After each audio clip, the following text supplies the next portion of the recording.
शेखर ई study में आप सभी का स्वागत है। प्रिय विद्यार्थियों, हमारे इस ऑनलाइन इंस्टीट्यूट के माध्यम से आप सभी को गणित और हिंदी विषय का आधारभूत तरीके से अध्यापन कराया जाता है, जिसमें कहीं अगर थोड़ी बहुत त्रुटि हो जाती है तो उसके लिए हम क्षमा प्रार्थी हैं और इस संबंध में आपके सुझाव आमंत्रित हैं। धन्यवाद।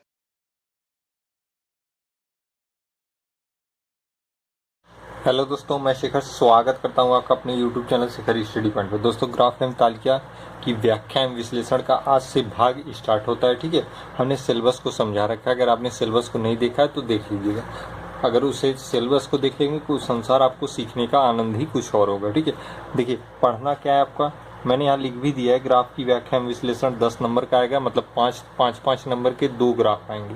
ठीक है, तालिका की व्याख्या एवं विश्लेषण 10 नंबर का आएगा, 5 नंबर की 2 तालिकाएं आएंगी। पढ़ना क्या है आपको, इसमें पाई ग्राफ पढ़ना है, बार ग्राफ पढ़ना है, रेखा ग्राफ और टेबल चार्ट ग्राफ जो आपकी तालिका है। ठीक है, इतने के ही अंदर से आपको 20 नंबर मिल जाएगा।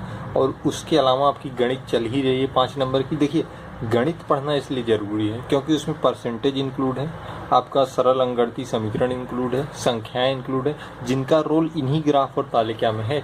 अगर आप उसे बेहतर सीखे रहेंगे वहाँ, तभी आप इस ग्राफ और तालिका को आसानी से कर पाएंगे। इसलिए आप गणित के पार्ट देखिए, उसे समझने का प्रयास करिए। नंबर भी वो देगा और आपकी ग्राफ और तालिका को और भी मजबूत करेगा। इसलिए आपको गणित को साथ साथ लेके चलना है। और ऐसा नहीं कि आप केवल ग्राफ और तालिका देखते चलें, आपको कैलकुलेशन में दिक्कत आने लगे। ठीक है, आप परसेंटेज न समझ पाए, क्योंकि ग्राफ और तालिका में ग्राफ और तालिका के ही प्रश्न बताए जाएंगे, ना कि आपको प्रतिशत सिखाया जाएगा, ना कि आपको संख्याओं के बारे में कैसे सॉल्व किया जाता है, अंकगणितीय समीकरण कैसे हल किया जाता है। ये सारी चीज़ें आपको गणित में बताई जाएंगी, जिनके पार्ट गणित के अपलोड हैं, आप देख लीजिएगा। ठीक है, तो ग्राफ और तालिका की आज से शुरुआत हो रही है। आज इसका पार्ट पहला होगा। ठीक है, और पाई चार्ट से आपका शुरू होगा, पाई ग्राफ से। धीरे धीरे इन चारों को हम कवर करेंगे, फिर आपको ढेर सारे प्रैक्टिस सेटों को सॉल्व कराएंगे। ठीक है, आइए शुरुआत करते हैं। देखिएगा, थोड़ा सा बेसिक चीज़ें आपको कन्फर्म कर दे ग्राफ और तालिका में।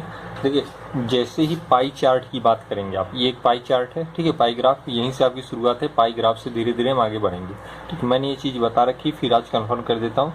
ये पूरा जो गोला आप देख रहे हैं, ये पूरा अपने आप में क्या होता है, 100% होता है अपने आप में 100%। देखिए, डिवाइड किया गया है 25 15 40 हो गया, 40 10 50, 50 3 80, 80 20 100।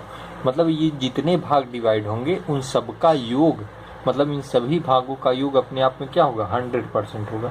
अब ये चाहे जिस रूप में डिवाइड हो, जैसे 25% है तो 20 है, 15 है, 10 है, 30 है, मतलब इतने भाग इसमें डिवाइड हैं। ये किसी भी रूप में डिवाइड हो सकते हैं, लेकिन इनका सभी का योग हमेशा 100% बराबर होगा।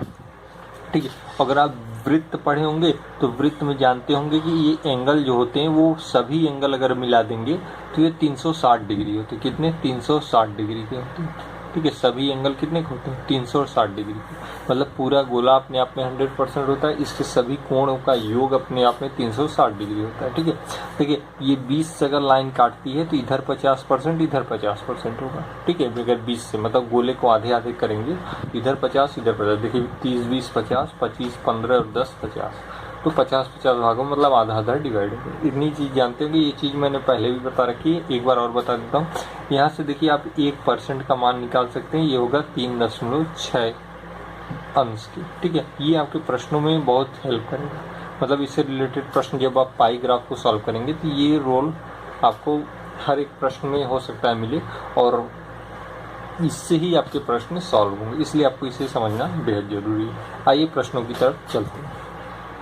देखिएगा, प्रश्न देखिए, कहा है दी गई जानकारी का अध्ययन करें और दिए गए प्रश्नों का उत्तर दें। दिया गया पाई चार्ट एक टूर्नामेंट में मैचों के खेलवार बंटन को दर्शाता है।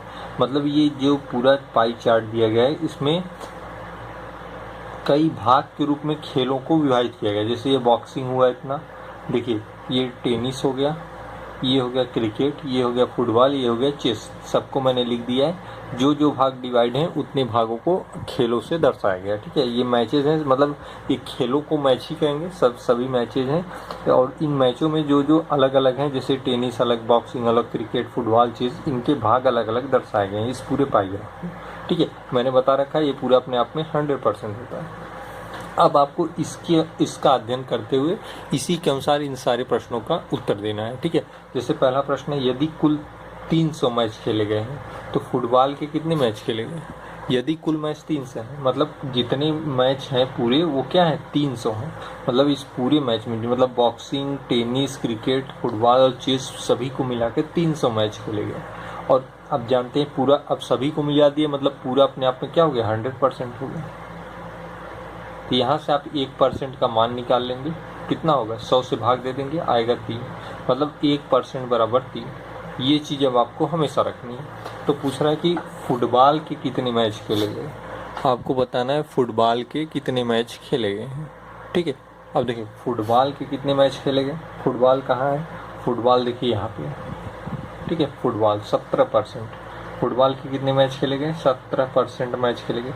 आपसे मैच खेले गए मैचों का विवरण पूछ रहा है, ये प्रतिशत में है 17%, 1% का मान 3 है, 17% का मान क्या होगा, 17 गुणे 3, 17 तियाँ 51, मतलब कुल कितने मैच खेले गए, 51 मैच खेले गए। ये आपका आंसर होगा। देखिए अभी सिंपल प्रश्न बताए जा रहे हैं, थोड़ा सा आपको माइंड वॉश कर दिया जाए, उसके बाद आपको बेहतर तरीके से और अधिक अच्छे और थोड़ा सा हार्ड लेवल के प्रश्न बताए जाएंगे। बॉक्सिंग तथा चेस को मिलाकर कुल कितने मैच खेले गए, बॉक्सिंग कहाँ है, ये है, चेस कहाँ है, ये है, ठीक है।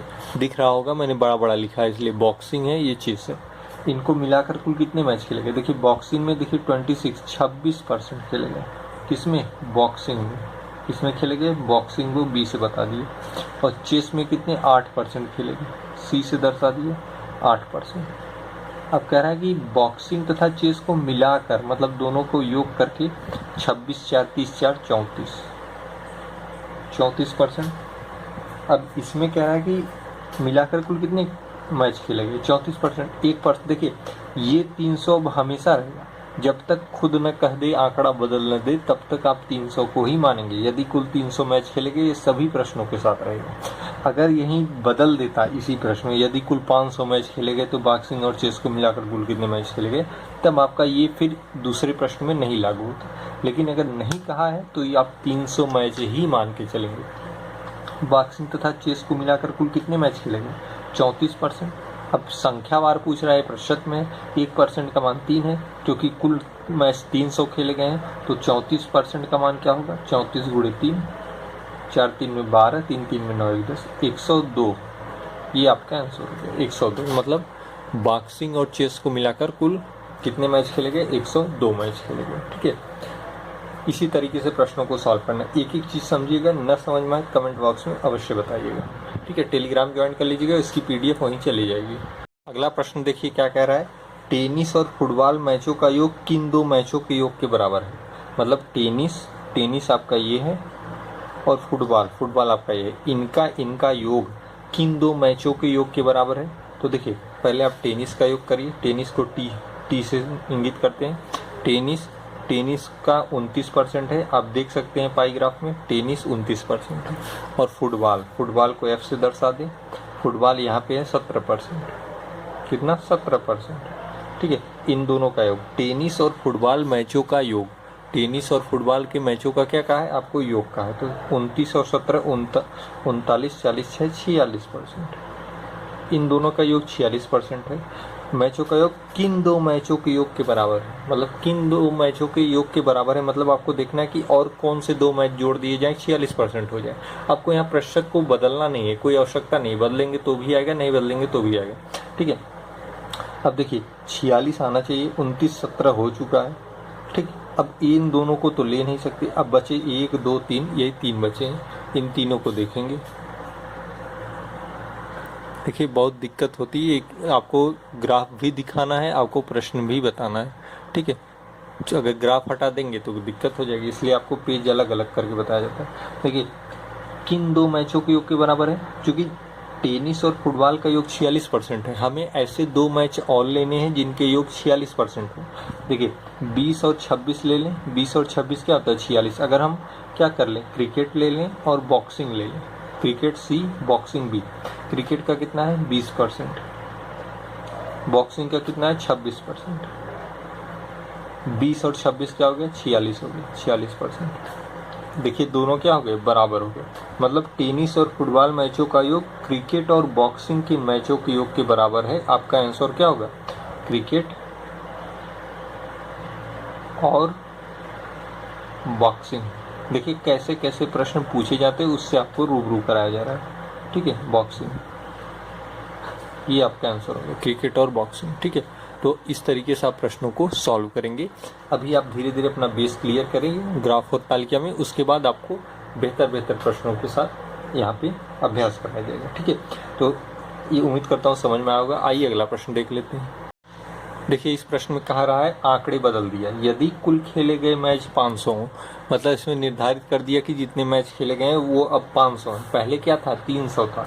लेकिन मैंने कहा ना, जब तक कहेगा नहीं तब तक आप 300 मानेंगे, क्योंकि इसी प्रश्न के सभी छोटे छोटे पार्ट करके क्वेश्चन पूछा है, इसी पाई चार्ट के आधार पर। ठीक है, तो आपको इसी को बेस मानना था। लेकिन अब यहाँ कह दिया कि यदि कुल खेले गए मैच 500, मतलब इस पूरे मैचों को का योग 500 बता दिए। पहले 300 था, 500 कर दिए। तो फुटबॉल तथा चेस को मिलाकर कितने मैच खेले गए, ये बताना है। अब देखिए 500 बराबर क्या हो गया, 100% हो गया।